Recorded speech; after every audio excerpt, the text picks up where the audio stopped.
tubaniriza ku volongoto UG obaniriza volongoto ya nnyoko n'omukuku na volongoto Dr. yange Tiamale. ano ngenda kugenda nze presenter wa leero ngenda kugenda nti ani nze presenter wa leero mwe nabagamba muli basiru osanga baatisi bakanda bannange copyright ro bagirete mu Uganda tufiirwa Ebyo ebiruma abayaaye. embwa nga tezibajjanko copyright kosa dog style embona omutuli kwa anti sokoleka embwa nga sizibawabiranga mu mateeka mwe temukozesa copyright yayo kyekyadusa nwe na dog Rose style nze nabagamba nina Rosa ali mirembe yadduka nabagamba nti gwe nontwalako obutwazi wamwe bannyoko ne bandabako ne sengawo omuleeta ebyo ebibaluma tuba gulutiikinga ne mutandika okugenda ku social media nga mukaaba gwe ne Kenzo kiba kimukaaba nnyo kigwe ne Kenzo nedda tusaasire kubanga tetukyalina kyetulya twavuwadde nnyo tuli basiru tukyalina kyetulya mumuli basiru olowooza nti bwonvuma akabina nga nfuuka kabina ate ebiwemulo biringa 40 tebyeyongera mbayo bitano ate nebimumbirina naawe obirina kati bwobinvuma oba okoze reputation nti Dr. Tina muvumya akabina kannyina kinene ekyo wamusindikidde message nakugulutiikinga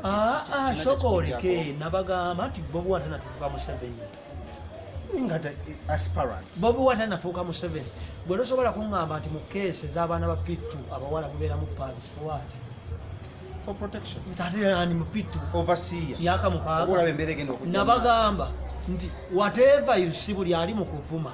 kimanye Kenzo avuga bisiti Bobi Wine alina ttundu alikalina kati gwali mu lutalo lw'okubavuma olina ki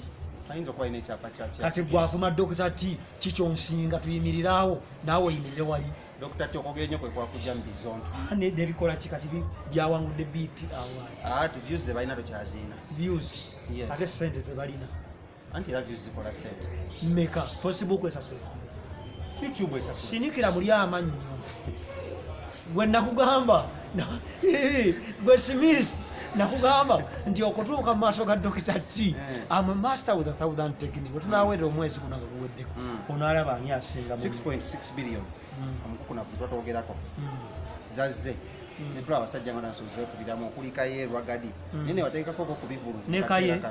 Wisdom Kaye Wisdom anti sokoleke bonna bonna abazibbye baki bagwanga kuliko omuganda kazibwe kuliko Kaye Wisdom naye muganda kuliko Emma Carlos sirishuwa byagwa kwa amanya goga nayogera Luganda ye mulungu Emma Carlos ye mulondo Carlos aha kuliko omukyala okuva eri mu trade union erinnya lesimanyi ne minister yazanjulu